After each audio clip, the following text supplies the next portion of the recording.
먼저 말씀 보도록 하겠습니다. 말씀으로 창세기입니다. 창세기 2장 8절부터 14절입니다. 창세기 2장 8절부터 14절까지입니다.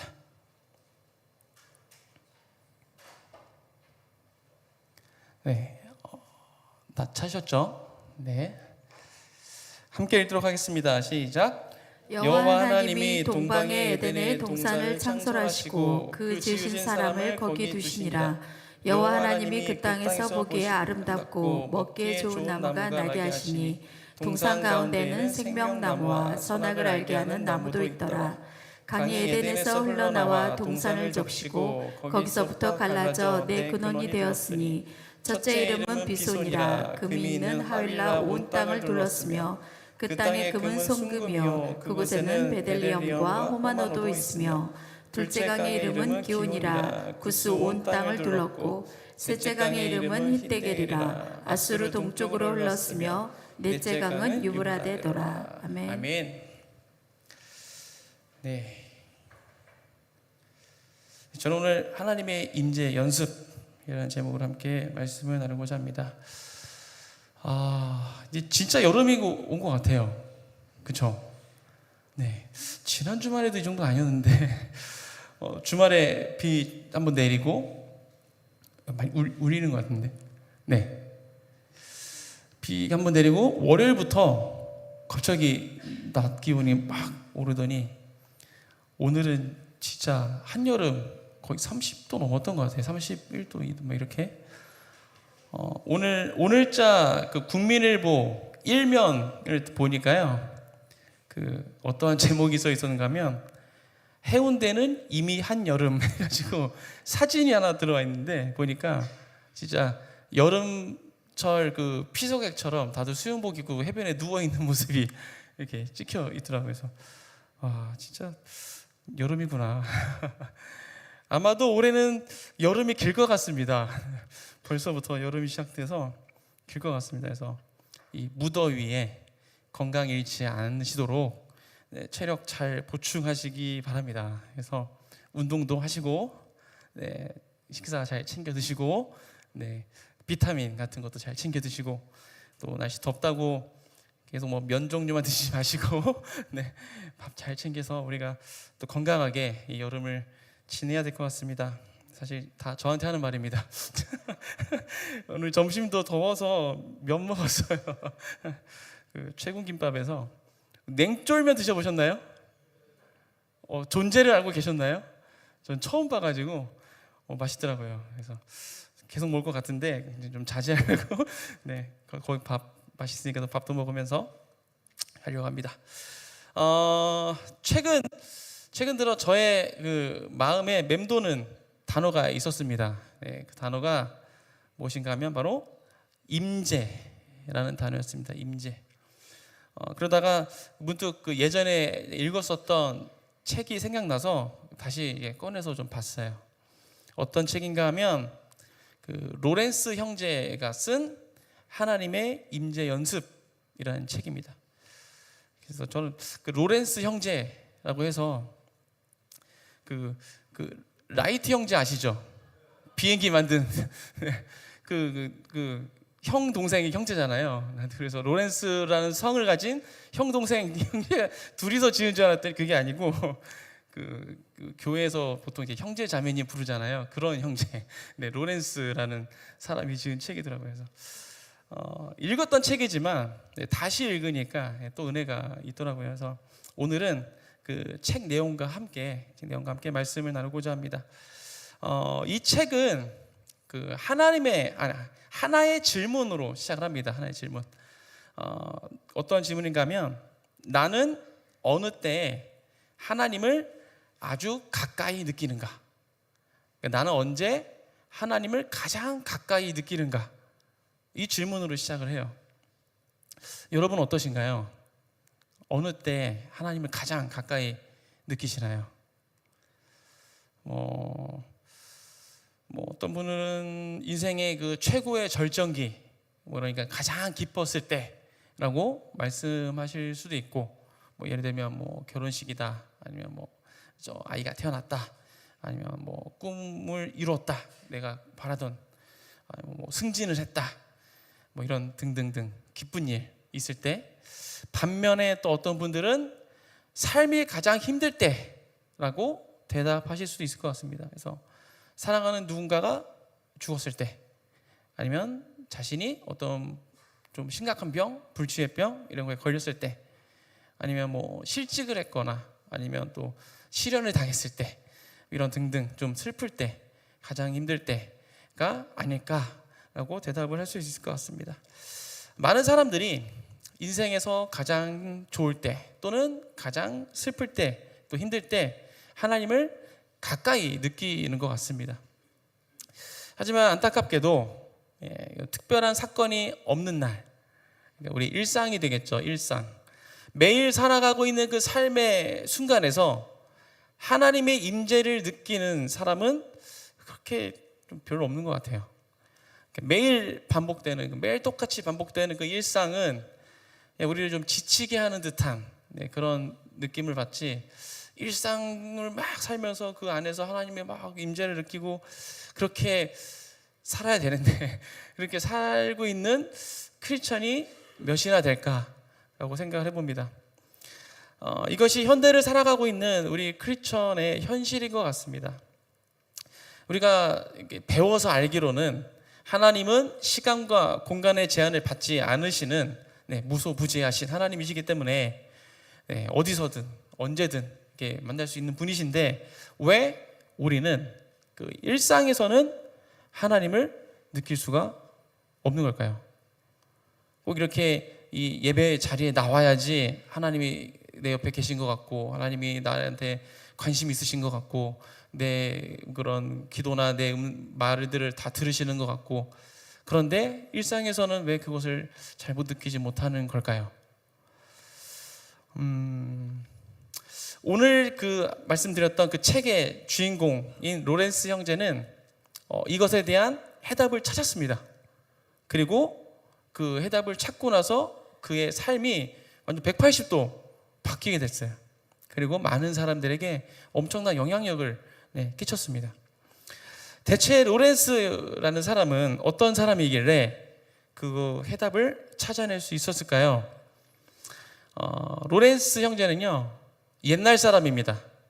옛날 사람이라면 꼭 뭐 지나간 유행어를 말하는 사람을 말하는 게 아니라, 예전에 그 청소년들한테 제가 알고 있던 유행어 얘기했다가 막 옛날 사람이라고 얘기 들은 적이 있는데, 그런 옛날 사람이 아니라 실제로 진짜 옛날 사람입니다. 그래서 1600년대에 살았던 사람입니다. 한 400년 전에 살았던 사람이죠. 종교 개혁이 일어나던 시대에 살았던 사람입니다. 그리고 로렌스 형제는 이 30년 전쟁, 그러니까 이제 구교와 신교 간에 벌어진 전쟁, 이때 이제 군대에 입대하게 돼서 전투에 참가했던 그런 사람입니다. 그런 이제 전투에 참가했다가 심각한 부상을 입게 돼요. 그래서 신체 일부가 이제 불구가 돼서 돌아옵니다. 그렇게 돌아와서 이제 어떤 회계사의 심부름꾼으로 일을 하게 됐는데요. 자기 자신에 대해서 평가를 어떻게 했는가 하면, 모든 일을 엉망으로 망치는 얼치기, 자기 자신에 대해서 그만큼 하는 일마다 막 사고치고 제대로 못하고 막 이런 사람이었던 것 같아요. 그렇게 그냥 일하고 있던 이제 18살 되던 해에 이제 겨울에 나무에 나뭇잎이 이제 떨어지는 것을 보면서 갑자기 깊은 생각에 빠집니다. 이제 나뭇잎이 다 떨어지고 나면, 그리고 겨울이 지나고 봄이 오면 거기에 또 새순이 돋을 것이고, 또 싹이 나고 이제 또 나뭇잎이 또 새롭게 맺히겠지, 그리고 꽃이 피고 열매가 맺겠지라는 생각을 막 하면서 이 하나님의 섭리 그리고 하나님의 능력, 이것에 대해서 강렬하게 갑자기 체험을 하게 돼요. 아마 성령께서 갑자기 역사하셨나 봐요. 그것을 보면서 그런 생각을 하면서 갑자기 그렇게 체험을 하게 됩니다. 하나님의 주권과 능력에 대해서 체험을 한 이 로렌스 형제는요, 완전히 이 세상의 번잡함에서 벗어나서 하나님께 대한 큰 사랑에 이제 불붙게 됩니다. 그 경험을 통해서 이제 하나님을 진짜 너무 사랑하게 되는 거죠. 하나님에 대해서 이제 더 알게 되고 깨달아지게 되고 이제 그런 경험을 하게 됩니다. 그런 좀 뜨거운 경험을 했는데 이제 세월이 점점 지나면서 이 삶에 대해서 점점 또 만족하지 못하는 자신을 또 발견하게 됩니다. 그렇게 점점 해서 50세가 되었을 때 점점 이렇게 내려가는 거죠. 이렇게 50세가 됐는데요. 이제 수도원에 들어가기로 결심을 합니다. 안 되겠다. 이대로 안 되겠다 싶어서 이제 다 결단을 하고 수도원으로 들어갑니다. 모든 것을 다 버리고 오직 하나님만을 사랑하기 위해서. 그리고 또 하나의 목적이 있었는데요. 이제 수도원 같은 데 가면 이제 굉장히 규율이 엄격하거든요. 엄격하니까 이 엄격한 생활을 하다 보면 하는 일마다 다 망쳐버리는 자신이 이제 좀 똑똑해지지 않을까. 그렇게 엄격하게 누군가가 이렇게 자신을 이렇게 규율적으로 이렇게 해주면 자기도 좀 나아지지 않을까. 실수하지 않고 잘 이제 좀 자기가 성장할 수 있지 않을까. 뭐 이런 기대감. 이 두 가지를 가지고 이제 수도원에 들어갑니다. 50세. 사실 로렌스라는 이름은 본명이 아니라고 합니다. 그래서 니콜라 에르망이라는 사람이었는데 이제 수도원에서 이제 붙여진 이름인 거죠. 수도원에 들어간 로렌스는 주방에서 일을 하게 됐습니다. 이 주방 일이라는 게 이제 수도원에서는 가장 힘들고 어렵고 지저분하고 이게 고된 일, 가장 힘든 일, 사람들이 하기 싫어하는 일. 근데 이제 들어가자마자 그로 이제 된 거죠. 이제 주방에서 일을 하게 되는데 그렇게 힘드니까 즐겁지도 않고 이제 힘들기만 한 거죠. 그런데 그렇게 힘들 때마다 이제 로렌스 형제가 어떤 생각을 했는가 하면 이 힘든 일, 내가 지금 하고 있는 이 힘든 일은 나의 부족함을 메우기 위한 고행이야.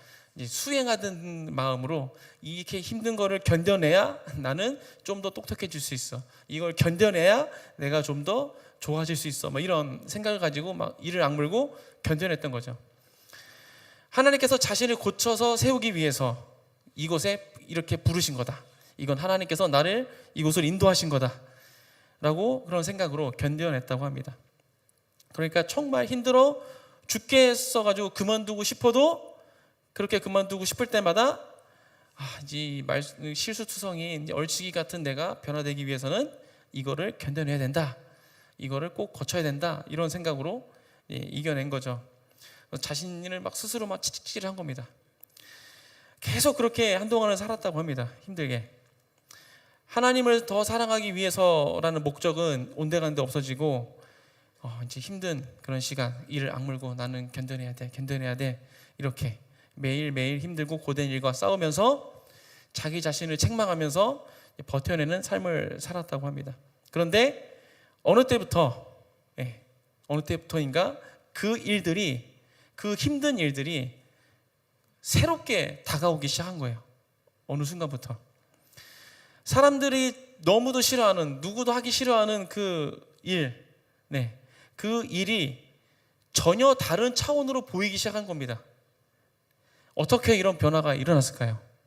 어떻게? 갑자기 한순간에. 이것에 대해 나누기 전에 오늘 본문 말씀을 먼저 보도록 하겠습니다. 오늘 본문은요, 하나님께서 아담을 창조하시고 만들어주신 에덴 동산에 대한 그 에덴 동산에 대한 설명입니다. 먼저 8절을 보면요, 여호와 하나님이 동방의 에덴에 동산을 창설하시고 그 지으신 사람을 거기에 두시니라. 하나님께서 에덴 동산, 에덴에 있는 동산이죠. 그 동산을 어디에 창설하셨습니까? 동방의 에덴, 동방에 있는 에덴이라는 지역에. 성경이 이제 저자를 중심으로 쓰여졌다라고 얘기하니까 그 쓸 때 본인 저자를 중심으로 동방이 되는 거겠죠. 그러니까 이 저자의 위치를 중심으로 쓰였다는 가정하에 보통 이제 이스라엘 땅의 동쪽이다라고 이야기를 합니다. 그래서 이 구절은 이 에덴 동산이 아마도 메소포타미아나 아라비아의 어딘가에 위치했을 것이다 라고 학자들이 이제 이야기를 하죠. 그리고 이 에덴이란 단어는 동산의 이름을 뜻하기도 합니다. 그 동산 이름이죠, 에덴. 근데 이 에덴이라는 그 히브리어 단어에는 또 어떤 의미가 있는가 하면 즐거움, 기쁨이라는 뜻으로 사용되기도 합니다. 에덴이라는 단어가. 그 진현 집사님 막내 아들 이름이 뭐죠? 이든이죠, 이든. 아마도 에덴을 뜻하는 그 영어식 발음 이든이라고 지은 게 아닌가 물어보진 않았습니다. 네, 그게 아닌가 생각이 듭니다.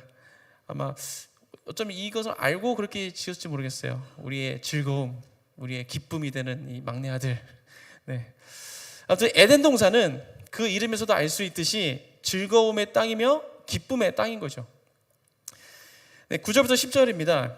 여호와 하나님이 그 땅에서 보기에 아름답고 먹기에 좋은 나무가 나게 하시니 동산 가운데에는 생명나무와 선악을 알게 하는 나무도 있더라. 강이 에덴에서 흘러 나와 동산을 적시고 거기서부터 갈라져 내 근원이 되었으니. 우리가 이 말씀을 읽을 때 한 가지 기억해야 하는 것은 이 에덴이 있었을 것이라고 추정되는 지역이 중동 지역, 사막, 그 지역이라는 것을 우리가 생각을 하고 읽어야 됩니다. 사막 어딘가에 에덴이 있는데 그곳에는 나무가 자라고 있어요. 그것도 보기도 아름답고 먹기도 좋은 과실이 있는 나무들이 많이 있는 거죠. 그리고 4개의 강의 시작점이 있는 곳입니다.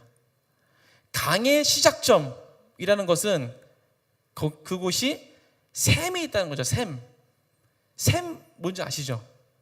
네. 땅에서부터 계속 물이 솟아나는 겁니다. 솟아나는. 물이 마르지 않는다는 것이죠. 네. 그곳은 물이 마르지 않습니다.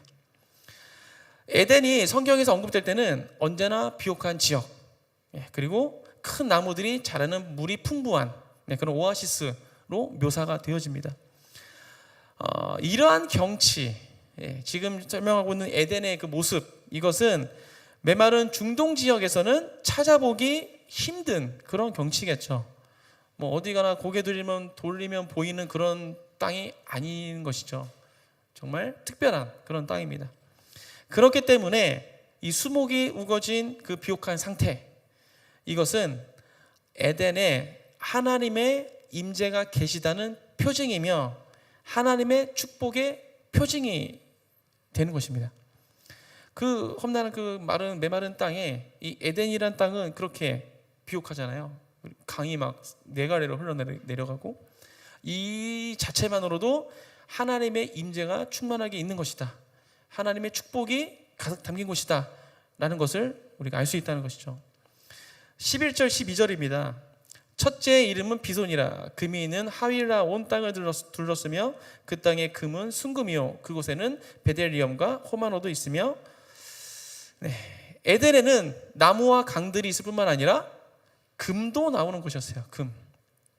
실제적으로도 이 아라비아 그쪽이라고 이제 추정을 하고 있잖아요. 아라비아에는 고대에 금의 공급원이었다고 합니다. 그 땅에서 금이 너무 많이 나와서 공급원이었다고도 합니다. 오늘 본문에서 에덴에 대한 설명을 할 때 나무들, 강들, 금 이런 것들을 가지고 있다는 것을 언급한 것, 이것은 그곳에 하나님이 임재해 계심을 강조하는 표현이다라고 이야기합니다.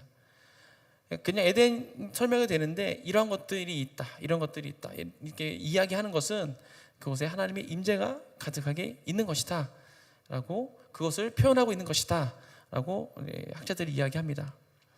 즉 에덴 동산은 그 자체가 하나님의 임재를 나타내고 있는 것이죠. 인간이 살아가도록 하나님께서 만들어주신 에덴 동산, 그 에덴은 하나님의 임재로 충만한 곳이었습니다. 하나님이 처음 창조하셨던 그 에덴, 사람을 위해서 아담을 창조하시기 전에 그 마련해 주신 그 에덴, 그곳은 하나님의 임재가 충만한 그런 장소였어요. 그래서 어디를 가던 무엇을 하던 하나님의 임재를 느낄 수 있는 곳이 바로 에덴이었던 것이죠. 하나님께서는 우리가, 인간이 하나님의 임재 가운데 살아가도록 창조하셨어요. 그게 하나님의 첫 계획이었습니다. 에덴을 창조하시고 아담을 창조하셨을 때 하나님은 하나님의 임재 가운데 아담이 살아가도록, 이렇게 창조하신 겁니다. 창세기 3장 8절 한번 보겠습니다. 창세기 3장 8절. 창세기 3장 8절 읽겠습니다. 그들이 그날 바람이 불 때 동산에 거니시는 여호와 하나님의 소리를 듣고 아담과 그의 아내가 여호와 하나님의 낯을 피하여 동산 나무 사이에 숨은지라. 우리가 많이 들었던 성경 구절이죠. 아담과 하와가 선악과를 먹은 후에 동산에 거니시는 하나님을 피해서 숨은 모습을 이야기해주고 있습니다. 하나님은 동산을 거닐고 계셨습니다. 구석구석 하나님의 임재로 가득한 그 에덴 동산을 하나님께서 거니셨다. 이것은 아주 일상적인 그런 일이었을 거라고 생각되어집니다.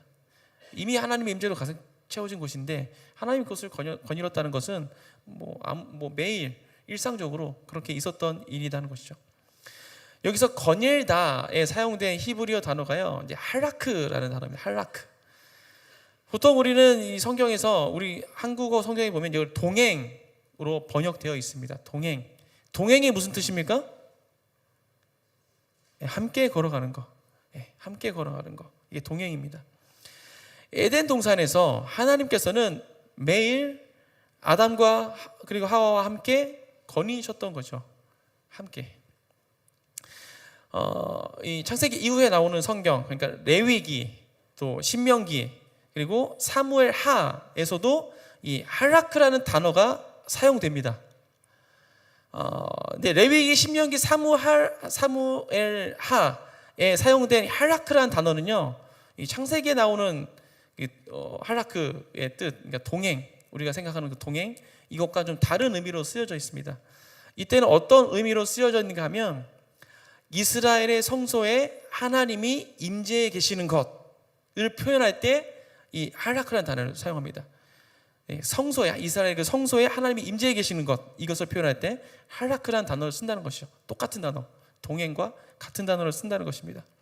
그러니까 하나님과 동행한다라는 것은 하나님의 임재 가운데 거한다라는 것과 같은 의미라는 것입니다. 혹시 하나님께서 아담을 창조하셨을 때를 상상해 보셨습니까? 창세기 많이 읽으셨잖아요. 아담을 창조하셨을 때 그 장면, 모습을 상상해 보신 적 있으신가요? 하나님께서 흙으로 아담을 빚으셨죠. 그래서 이렇게 어떻게 빚었는지 모르겠지만 아무튼 빚었다고 하니까 머리도 만드시고 몸도 만드시고 팔도 다리도 이렇게 조물조물 이렇게 만드셨습니다. 딱 만들어 놓으시고 이제 얼굴을 만들죠. 얼굴, 눈도 눈 얼마나 크게 만드실까? 눈 만드시고 코도 세워주시고 입도, 귀도, 머리카락 하나하나 한 땀 한 땀 이렇게 빚으셨습니다. 그리고 마지막으로 코에 생기를 불어넣으셨어요. 그러자 아담이 어떻게 됐습니까? 생령이 됐다는 거예요. 생령이 되어서 눈을 뜨고 일어났겠죠. 이때 아담이 창조된 이래 처음 눈을 뜨고 무엇을 봤을까요? 아마도 하나님 봤을 것 같아요. 하나님. 눈을 뜨는 순간부터 그의 그 삶, 타락하기 전까지의 삶, 그 삶은 계속해서 24시간 365일 하나님의 임재 가운데 살아갔을 것입니다. 사실 우리 인간이 그렇게 창조된 것이죠.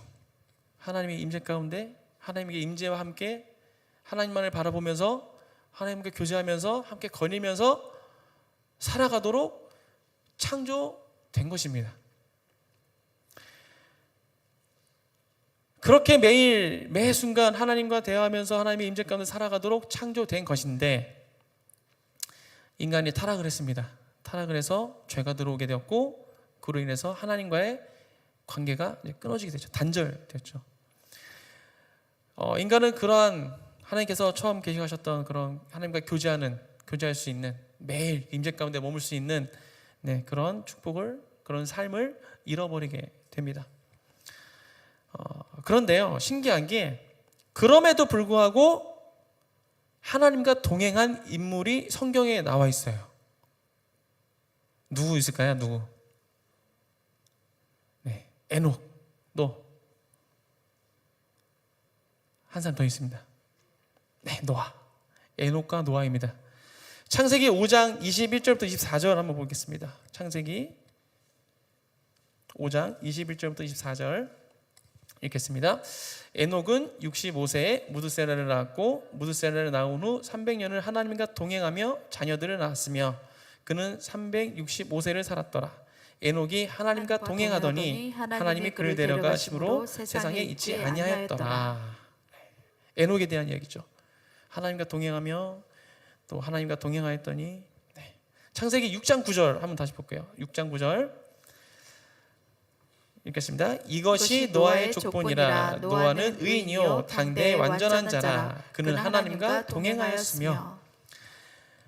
에녹과 노아 이 두 사람은 모두 하나님과 동행했습니다. 하나님과 할라크 한 것입니다.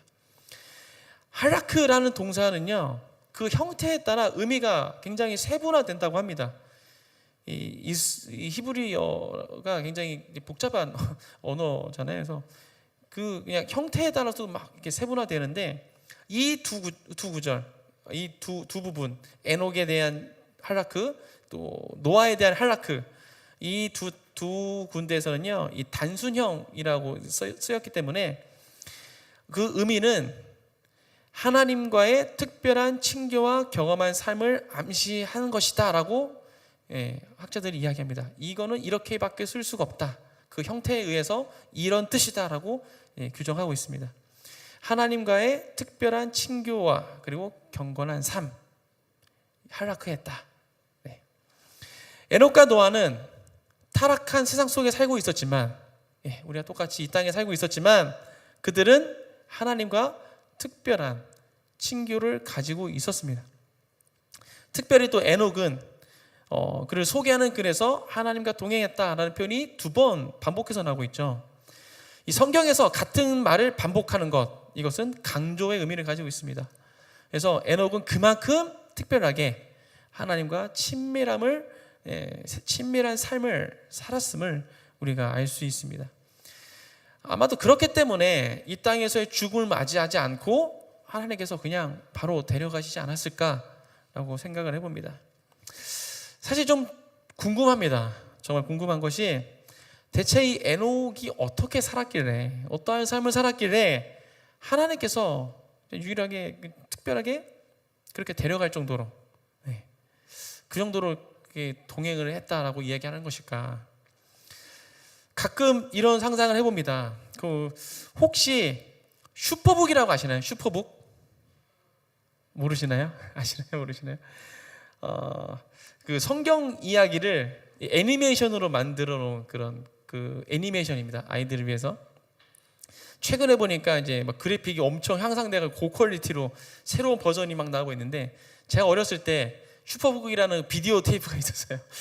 비디오 테이프 교회에서 이제 보여줬었는데, 이 성경 이만한 성경책이 딱 열립니다. 그러면은 거기 나온 주인공들이 와 하면서 막 들어가요. 들어가서 그 성경 이야기 그 당시 상황 속으로 들어갑니다. 그 주인공들이. 그래서 그 이야기 그 장면에 같이 경험하게 되는 거죠. 성경을 읽을 때 가끔 이제 그런 상상을 해보면서 나 좀 들어가서 좀 봤으면 좋겠다. 도대체 에녹이 어떻게 살았나 좀 보고 배웠으면 좋겠는데 그냥 동행했다고만 나오는데 어떻게 동행한 건가, 그런 간절한 마음이 있습니다. 우리는 하나님과 동행하는 것이 불가능할까요? 성경에도 2명밖에 안 나와 있는데 수많은 인물들 중에서 성경에 쓰여져 있는 인물인데 그것도 그 중에 2명밖에 안 나와 있으니 우리는 불가능할까요? 불가능한 일이면 말을 안 꺼냈겠죠. 하나님께서는 우리도 하나님과 동행할 수 있는 길, 할락할 수 있는 길을 열어주셨습니다. 고린도전서 2장 9절부터 11절입니다. 고린도전서 2장 9절에서 11절 함께 읽겠습니다. 기록된 바 하나님이 자기를 사랑하는 자들을 위하여 예비하신 모든 것은 눈으로 보지 못하고 귀로 듣지 못하고 사람의 마음으로 생각하지도 못하였다함과 같으니라. 오직 하나님이 성령으로 이것을 우리에게 보이셨으니 성령은 모든 것 곧 하나님의 깊은 것까지도 통달하시니라. 사람의 일을 한 사람 속에 있는 영 외에 누가 알리요? 이와 같이 하나님의 일도 하나님의 영 외에는 아무도 알지 못하느니라. 아멘. 하나님께서 자기를 사랑하는 자들을 위해서 예비하신 것이 있었습니다. 창세 이전부터 계획하셨고 준비하셨던 것이었겠죠. 그런데 이 모든 것은 눈으로 보지 못하고 귀로 듣지 못하고 사람의 마음으로 생각하지도 못한다라고 말씀해주고 있어요. 우리가 눈으로 볼 수 없는 거예요. 들을 수도 없습니다. 마음으로 우리가 스스로 생각할 수도 없어요. 오직 성령으로 이것을 우리가 볼 수 있는 것입니다. 왜 그렇습니까? 성령은 모든 것, 곧 하나님의 깊은 것까지도 통달하시기 때문입니다. 삼위일체 하나님, 성령님께서는 하나님의 그 모든 것, 깊은 것까지도 다 이미 다 통달하고 계신 거죠. 한 분이시니까 다 알고 계신 거죠. 그렇기 때문에 성령을 통해서만 그것을 우리가 알 수 있게 되는 것입니다. 하나님의 일은 하나님의 영, 성령으로만 알 수 있는 것입니다. 하나님께서는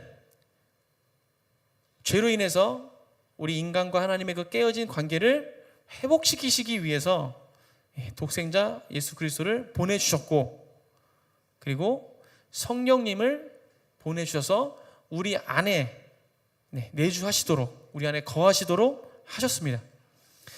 우리는 내주하시는 성령으로 말미암아, 우리 안에 계시는 성령으로 말미암아 하나님께서 예배하신 것들을 우리가 볼 수 있어요. 들을 수 있고 마음으로 생각할 수 있습니다. 하나님과 소통할 수 있고 교제할 수 있다는 것입니다. 사실 이거 모르는 사람은 안 계시죠, 여기에.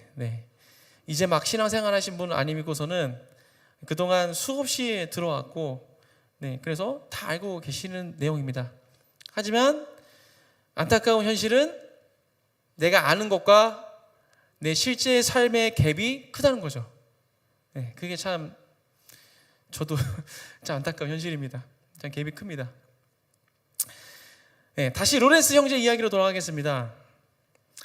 힘들고 어려운 수도원 생활을 하나님께서 자신을 고쳐 세우기 위해서 이곳에 부르셨고 이렇게 힘든 일을 맡기셨다라는 생각으로 길을 악물고 막 견뎌내고 있었던 그 로렌스 형제, 그렇게 살던 그에게 어느 때부터인가 그 일들이 정말 새롭게 다가오기 시작했고, 사람들이 다 싫어하는, 정말 다 피하고 싶은 그 일, 정말 그 미천한 일, 그 일이 전혀 새롭게 다른 차원으로 그것이 이해되기 시작했습니다. 어떻게 그러한 변화가 일어났을까요? 이게 놀라운 변화는 그가, 로렌스 형제가 모든 일을, 자기가 하는 그 모든 일을 하나님께 대한 사랑에 근거하여서 행하기로 의식적으로 결단한 뒤부터 시작됐다고 합니다. 다시 말씀드릴게요.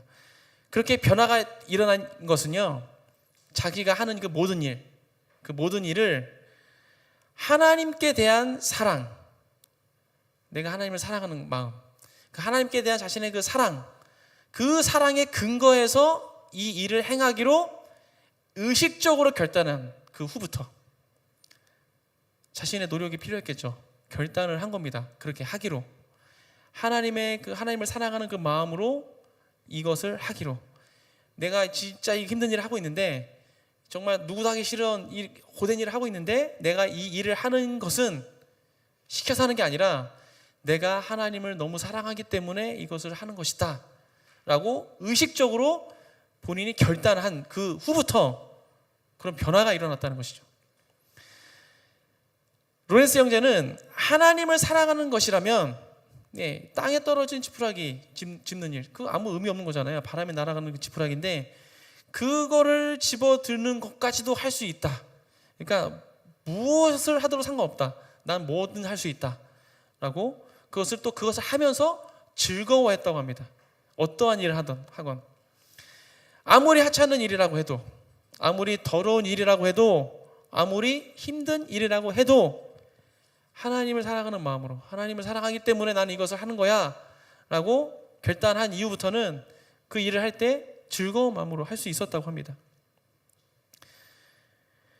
로렌스 형제에게 일어난 이 변화는 그가 나에게 이런 변화가 있었어, 나는 이렇게 결단하고 이제 하기로 했어 라고 말하지 않아도 주변 사람들이 단번에 알아차릴 수 있었다고 합니다. 그가 그렇게 변했다는 것을. 사람들은 로렌스 형제에게 묻기 시작했습니다. 너무 달라졌으니까, 그전과 너무 달라지니까, 갑자기 완전 달라졌으니까 묻기 시작하는 거죠. 도대체 형제에게 무슨 일이 있었습니까? 라고 사람들이 묻기 시작했어요. 이것에 대한 로렌스 형제의 대답은 아주 심플했다고 합니다. 뭐라고 대답을 했는가 하면요, 거기엔 어떤 비결 같은 것도 없고 신비로운 것도 없습니다. 다만 자기 일을 하면서 하나님을 기억하기만 하면 됩니다 라고 대답을 했다고 합니다. 내가 무엇을 하건, 내가 좀 하기 싫은 일, 너무 힘든 일, 그걸 하더라도 그 일을 할 때 하나님을 기억하기만 하면 그렇게 된다는 것이죠. 로렌스 형제가 경험하고 말하는 하나님의 임재를 체험한다, 하나님의 임재를 체험한다라는 것은 삶의 모든 순간순간마다 하나님을 생각하는 것이었습니다. 즉 하나님과 동행하는 것, 하나님과 할라크하는 것이었어요. 매 순간 하나님을 생각하는 것. 세월이 흐르면서 로렌스 형제는 삶을 통해서 이 엄청나게 중요한 것을 내가 발견하게 된 것이구나, 이게 그냥 작은 것이 아니었구나 라는 것을 깨닫게 되었고, 자신의 깨달은 것을 나누려고 애썼다고 합니다. 그것에 대해서 그는 주방에서 배운 하나님과의 그 친밀한 사귐, 그 힘든 고된 삶 가운데 깨닫게 된 이 하나님과의 사귐, 이것을 80대 중반의 나이로 세상을 떠날 때까지, 죽을 때까지 그것을 실천했다라고 이야기합니다. 말씀을 정리하려고 합니다. 여러분들은 어떠한 일상을 살아가고 계신가요? 어떠한 일상들, 매일매일 삶, 어떠한 삶들을 살고 계신가요? 쳇바퀴 도는 듯한 그런 반복되는 일상을 살고 계십니까? 월, 화, 수, 목, 금, 토, 일, 똑같은 반복되는,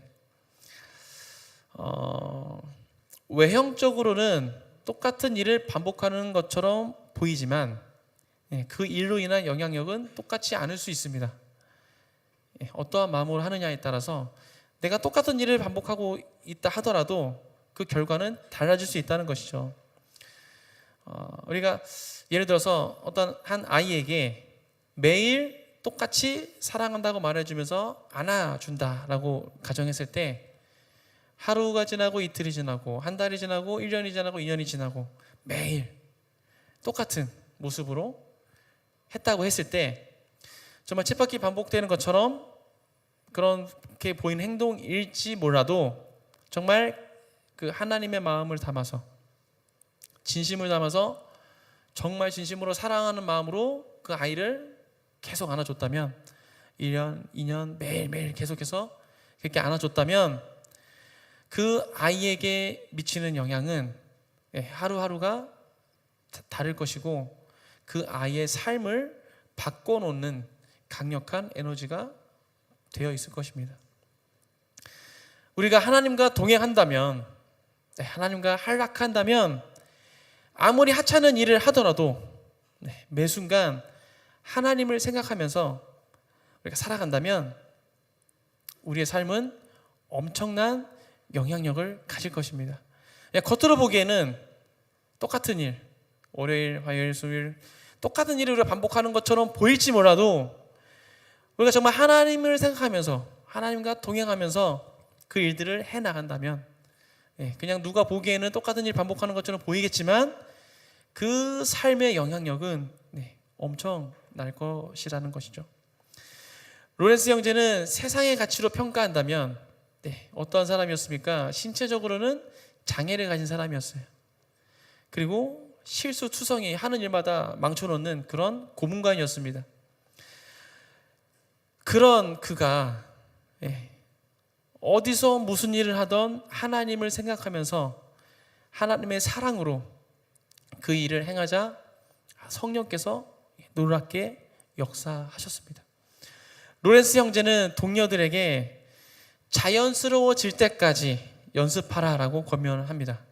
그것이 자연스러워질 때까지 계속해서 반복하면 그 행동이 우리의 습관이 되는 것이겠죠. 그래서 하나님의 임재가 우리에게 처음부터 아주 자연스러웠던 것처럼 된다는 것입니다.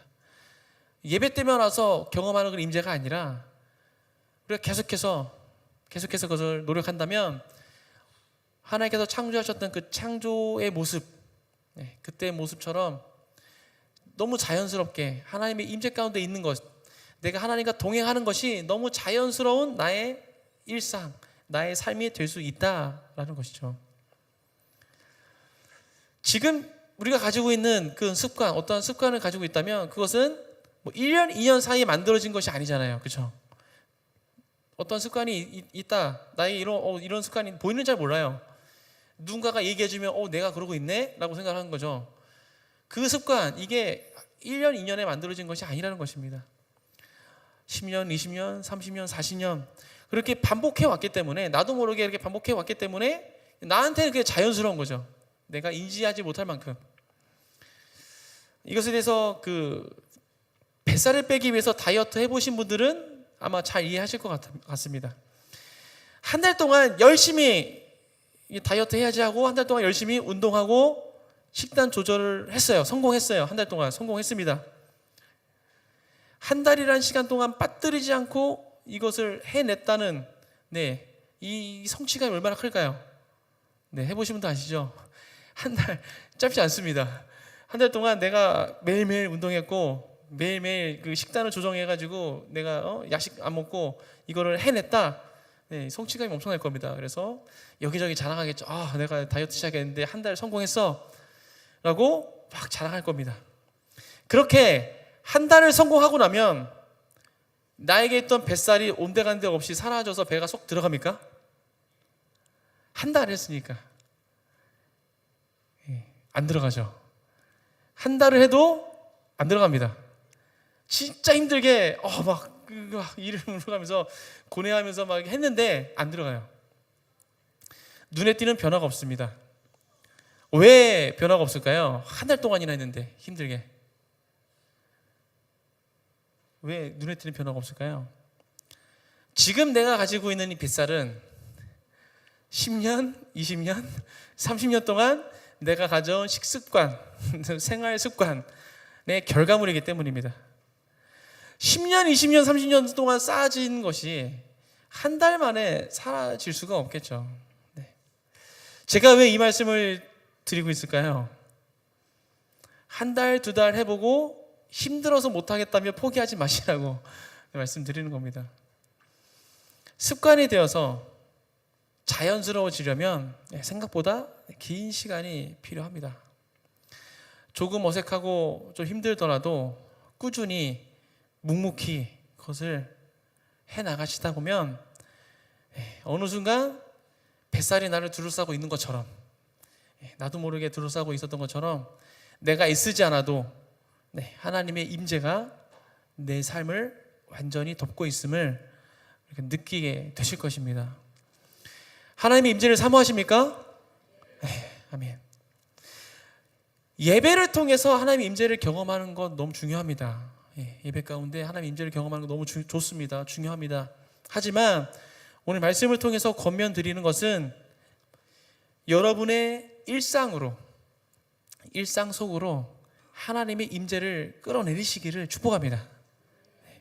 지금까지는 우리가 임재의 장소를 찾아다니셨다면 이 시간 이후부터는 여러분이 다니시는 곳에 하나님의 임재를 풀어내시는 그런 은혜가 있기를 축복합니다.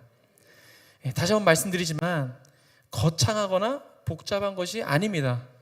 로렌스 형제가 말했던 것처럼 나에게 맡겨진 일을 하면서 하나님을 생각하는 것, 내가 어떠한 일을 하건 내가 무엇을 하건 하나님을 생각하는 것, 집안일을 할 때도 또 길을 걸어갈 때도 뭐 직장에서 일을 할 때도 무엇을 하건 어디서 어떤 일 하든지 간에, 그리고 하나님에 대한 사랑의 근거에서 하나님께서 나에게 주신 사랑을 생각하면서 내가 하나님을 사랑하는 마음으로 그 일들을 해 나가신다면